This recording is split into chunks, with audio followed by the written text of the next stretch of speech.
Okay, you're having the same problem I am, where you try to pop your bonnet and only one side comes up or neither comes up. There is a way to get in there. It's quite simply in behind your light here. If you undo these two screws, that comes out. In behind there's two screws in there. There's one down here. That pulls this whole cover off. Once you're inside there, you'll have the light set up like this. It's actually inside, obviously inside there. That's screwed in here. You just undo the screws around the outside of it. One here, one down the bottom, one down the bottom. That pulls that bit out. And then you'll have a screw up top here, and a screw here, and a spring here. And that'll undo that. Then you'll be... Oh, I got interrupted by a phone call. Here's the second part. Now once you've got the light out, you can see here, there's one bolt there. And then up in here, under here, there's another bolt diagonally which you can get to with the shifter. These two bolts will actually undo the bracket behind and allow you to free it up to get it out. Now that I've pulled them two bolts out, they look like that. I don't know if you can see this properly. One was up in this angle, up here, and one was in this little hole here. Right, now by rights, if this has worked properly, I should be able to just pull this bonnet up.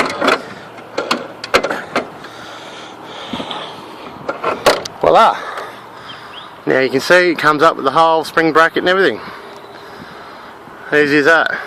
Now once I've got all this, now I'm going to pull all that out, and all that out, and free it all up so it works properly.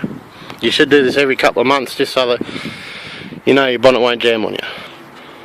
Okay, one thing I forgot to mention, when you're pulling it apart, these screws here, this one here, and I don't know if you can see it, this one here, make sure you mark them, how far out they were, so that you can get them back into the same place so your light's in the right spot, because they're the actual adjustments for where the angle and the height of the light sits.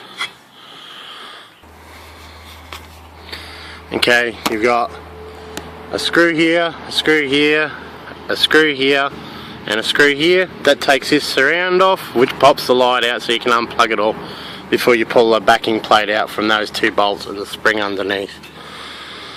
I took the indicator out too because I dropped one of these screws and it fell behind the indicator, so I just pulled it out the way to start with. Right, I'll put the indicator and that back in and I'll show you where the other two screws were that go along here. Okay, once you've taken the indicator out, like I said at the start, the screws that you need to undo that I was trying to point out that I haven't done yet, there's one just here, one just there, one just there in that groove, and there's one up in the top corner light here. And they'll pull all that plastic surround off. It looks like mine's broken. There's probably used to be another screw down here by the looks. Now you don't have to take the grill out. I took it out because I'm installing a CB radio and I need to run wires back there. Now to get your bonnet working properly again, undo that screw, pull this out. If this doesn't work properly, just by jamming a screwdriver in there and flicking this little lever across here to open it back up easily, give it a good spray or a bit of WD-40 and throw a bit of grease in there if you have to lube it up. If that don't work, replace the latch. Do the same on the other side. Now in the middle here, this is usually where you'll find your problems. Where are we? Just here. Now mine's pot riveted in, so it's never been played with before. So drill your pot rivets out and drop this mounting, let your cable go. Once this mounting comes down, just hit it with a wire brush and free the bugger up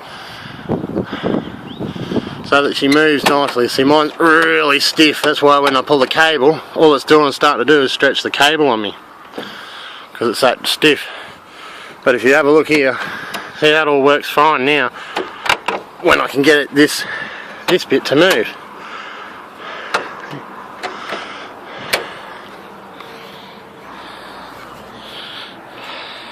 Right, now I've put everything back together, pulled it all apart, greased everything up, wire brushed the heck out of this thing here, re-pot riveted it back in, She's nice and free now. It works quite easily. I jammed a heap of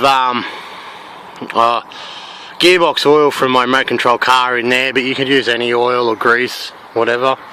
Right, here comes the test to see if she works.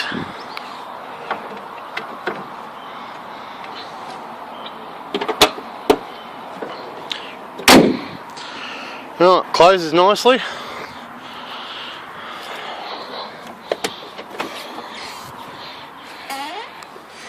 Right, let's pull the cable. Oh, that beautiful. Works like new. Everything returns back to where it's supposed to be. Works well.